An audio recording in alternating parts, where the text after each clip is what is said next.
Bismillahirrahmanirrahim. Assalamualaikum warahmatullahi wabarakatuh. Apa kabar antum hari ini? Mudah-mudahan senantiasa dalam keadaan sehat walafiat ya. Jangan lupa selalu jaga kesehatan dimanapun antum berada. Nah, hari ini kita akan membahas beberapa kontrak pembelajaran dan materi awal, yaitu terkait kerajinan bahan keras. Kita akan mengenal apa sih kerajinan bahan keras itu dan beberapa prinsip terkait kerajinan bahan keras. Selamat menyimak ya. Semoga apa yang disampaikan hari ini bisa memberikan manfaat untuk kita semua. Sebelum memulai pembelajaran hari ini, mari kita awali dengan membaca doa belajar. Silakan ikuti ya. Bismillahirrahmanirrahim. Raditu billahi robba wa bil islami dina wa bi muhammadin nabiyyan wa rasula. Rabbi zidni ilma warzuqni fahma. Amin ya Allah ya rabbal alamin. Nah, sekarang Ibu akan sampaikan kontrak pembelajaran di pelajaran prakarya.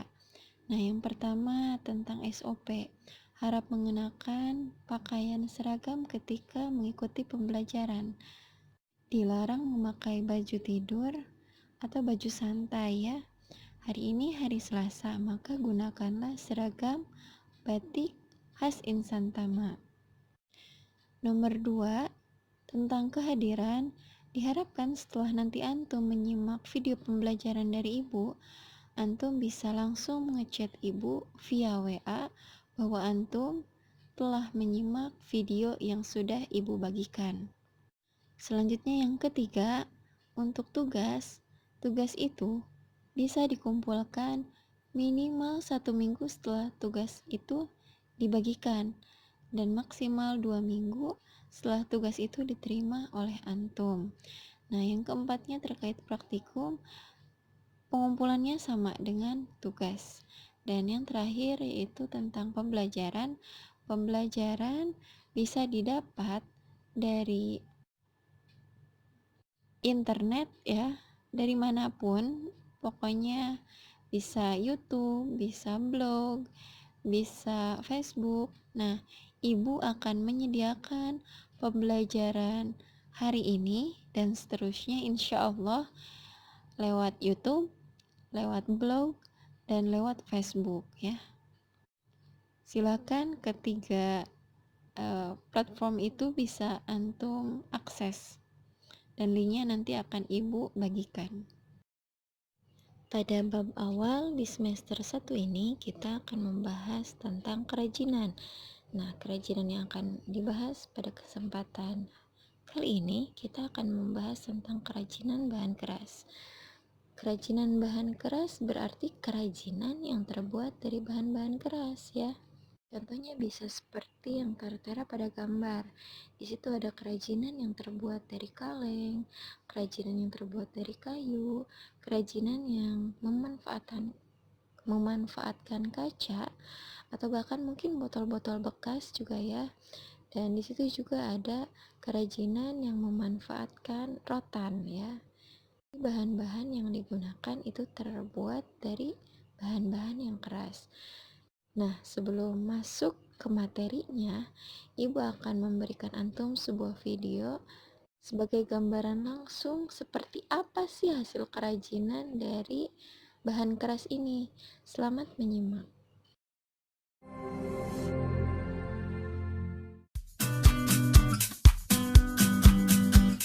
Beragam cara dapat kita lakukan untuk mewujudkan sekolah-sekolah yang ada di Kota Tangerang menjadi sekolah yang berbasis adiwiyata. Salah satunya dengan melakukan daur ulang sampah agar menjadi barang yang memiliki nilai seni, tepat guna, dan yang tak kalah penting memiliki nilai ekonomis. Dengan mendorong kreativitas warga sekolah, seperti sekolah SDN Karawaci 5, SDN Karawaci 10, dan SDN Karawaci 16 yang melakukan pameran bahan-bahan limbah di lingkungan sekolah seperti koran bekas dan plastik. Pada kesempatan ini kami dari SD Karawaci 10, syukur alhamdulillah berkat kerjasama semua Dewan Guru beserta komite sekolah berhasil menampilkan kurang lebih 150 jenis karya limbah hasta karya anak-anak yang diawali dari koran, kemudian dari sedotan, terus dari majalah bekas, dari botol-botol aqua bekas, bungkus kopi dan yang lainnya. Tujuan dari pameran ini adalah memberikan pembelajaran kepada anak-anak bahwa mengubah limbah menjadi berkah adalah salah satu pendidikan tentang lingkungan hidup. Pameran hasil karya siswa-siswi ini pun mendapat dukungan dari berbagai pihak, seperti komite dan wali murid. Dengan adanya pameran Komplek S Karawaci 5 1016, kami sangat bahagia sekali dengan dukungan daripada masyarakat, khususnya para orang tua murid, siswa sekomplek ini, sehingga pameran ini berjalan dengan lancar. Harapannya untuk ke depan, mudah-mudahan akan lebih baik lagi acara-acara ini dan juga akan menjadi momen yang terbaik di Kecamatan Karawaci, khususnya untuk Kota Tangerang. Agus Sutisna selaku Kepala UPT Pendidikan Karawaci menyampaikan, dengan adanya pameran ini sebagai wujud pemanfaatan limbah dan menjadikan sekolah-sekolah di wilayah Karawaci sebagai sekolah yang berbasis adiwiyata. Dengan adanya penggunaan atau memanfaatkan limbah menjadi bahan-bahan daur ulang, semuanya Kota Tangerang menuju sekolah adiwiyata agar tercipta di Kota Tangerang sekolah pada umumnya sekolah dasar semuanya menjadi sekolah adiwiyata. Dengan adanya pameran ini diharapkan dapat meminimalisir jumlah sampah yang ada dan menjadikan lingkungan lebih indah, nyaman, dan asri. Tim Liputan Tangerang TV.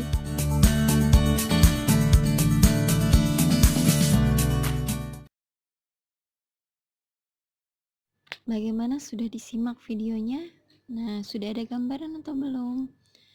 Nah, setelah menyimak video tadi ya, besar harapannya ya setelah mempelajari bab ini nanti antum bisa menyatakan pendapat tentang keragaman karya kerajinan dari bahan keras sebagai ungkapan rasa bangga, sebagai wujud rasa syukur kepada Allah Subhanahu wa Ta'ala dan bangsa. Selanjutnya diharapkan juga tuh nanti antum bisa memahami pengertian, sejarah, jenis, sifat dari karakteristik bahan keras berdasarkan rasa ingin tahu dan peduli lingkungan. Nah, selanjutnya juga diharapkan nanti antum bisa mengolah ya, atau membuat produk deh. Bahkan prosedur pembuatan serta kemasan untuk kerajinan dari bahan keras berdasarkan karakter yang dikembangkan sesuai kebutuhan wilayah antum. Nah, dan yang terakhir yaitu diharapkan juga nanti antum bisa merancang atau bahkan membuat sendiri atau menguji dan mengomunikasikan produk kerajinan bahan keras daerah antum berdasarkan teknik dan prosedur yang tepat, berdasarkan orisinalitas, ide, dan cita rasa estetis diri sendiri dengan disiplin dan bertanggung jawab.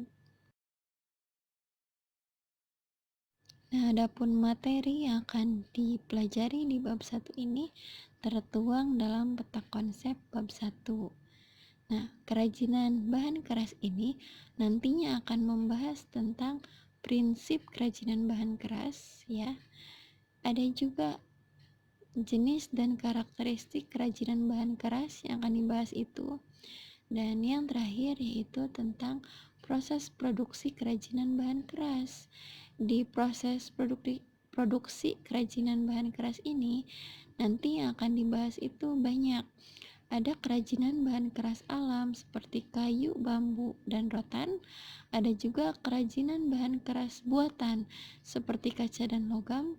Nah, untuk bahan kerajinan bahan kerasnya itu nanti juga akan dipelajari, dan alat yang digunakan itu apa aja sih, terus produk kerajinan yang dihasilkan itu contohnya apa aja ya, nanti ada bagaimana prosesnya, bagaimana pengemasannya, dan contoh proyeknya secara langsung nanti.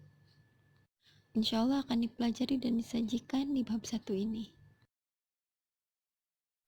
Nah, selanjutnya di sini ada aneka produk bahan keras. Bisa antum lihat di gambar. Nah, tugas hari ini ya, nanti tolong kirimkan jawabannya via WA ke ibu setelah antum menyimak video ini. Tolong digolongkan dari aneka produk bahan keras yang ada di layar, manakah yang produknya itu menggunakan bahan alam dan mana sajakah yang produk bahan keras berikut ini yang menggunakan bahan buatan.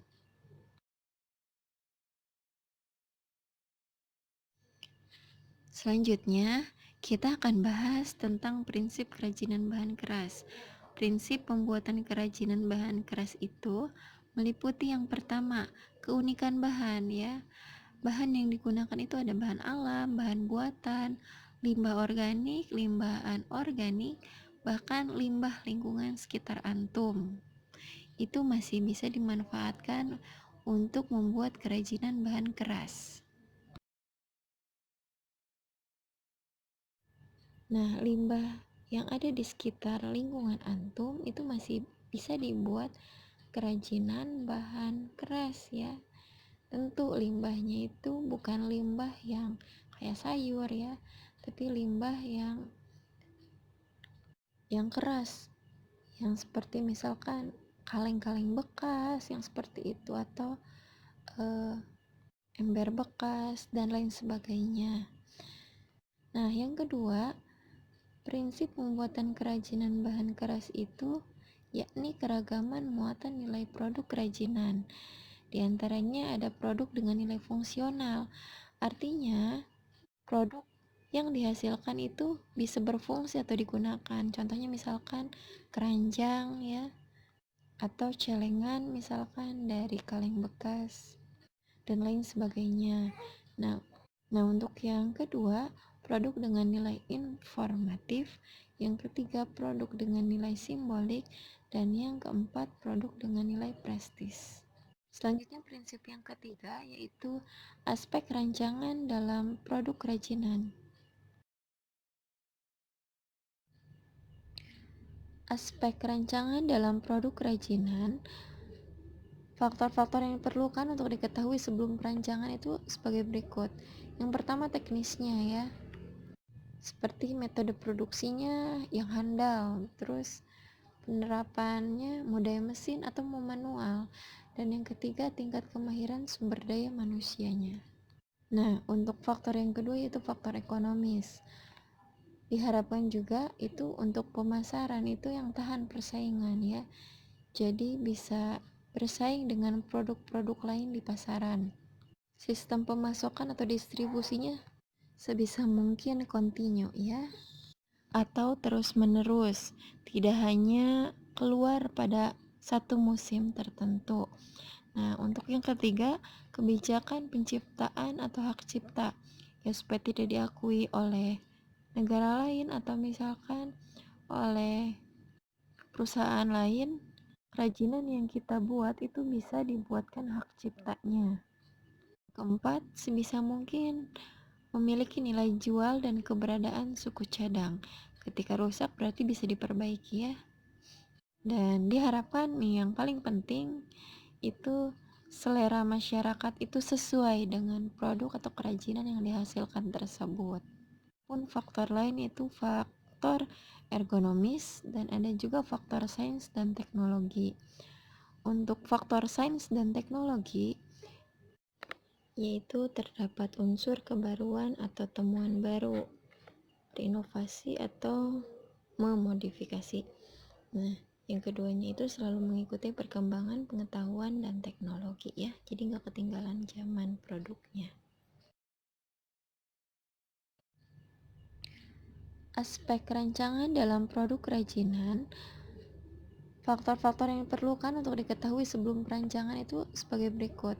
Yang pertama teknisnya ya, seperti metode produksinya yang handal, terus penerapannya mode mesin atau manual, dan yang ketiga tingkat kemahiran sumber daya manusianya. Nah, untuk faktor yang kedua yaitu faktor ekonomis. Diharapkan juga itu untuk pemasaran itu yang tahan persaingan ya. Jadi bisa bersaing dengan produk-produk lain di pasaran.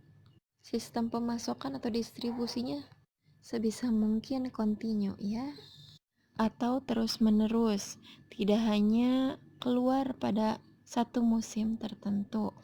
Nah, untuk yang ketiga, kebijakan penciptaan atau hak cipta ya, supaya tidak diakui oleh negara lain atau misalkan oleh perusahaan lain, kerajinan yang kita buat itu bisa dibuatkan hak ciptanya. Keempat, sebisa mungkin memiliki nilai jual dan keberadaan suku cadang. Ketika rusak berarti bisa diperbaiki ya. Dan diharapkan nih yang paling penting itu selera masyarakat itu sesuai dengan produk atau kerajinan yang dihasilkan tersebut. Pun faktor lain itu faktor ergonomis dan ada juga faktor sains dan teknologi. Untuk faktor sains dan teknologi yaitu terdapat unsur kebaruan atau temuan baru, berinovasi atau memodifikasi. Nah, yang keduanya itu selalu mengikuti perkembangan pengetahuan dan teknologi ya, jadi nggak ketinggalan zaman produknya. Yaitu ada faktor estetika. Faktor estetika itu meliputi penampilannya indah gitu. Nah, yang keduanya memiliki daya pikat yang membuat orang itu tertarik untuk membeli ya, beda dari yang lain gitu. Nah, yang ketiganya itu terjadi keserasian. Nah, yang keempatnya penggarapan yang rinci atau detail ya. Jadi biasanya lebih antik ya, jadi lebih memiliki estetika. Nah, yang nomor 5-nya perupaan atau pewarnaan yang cocok atau matching dengan produk itu akan semakin menambah estetika.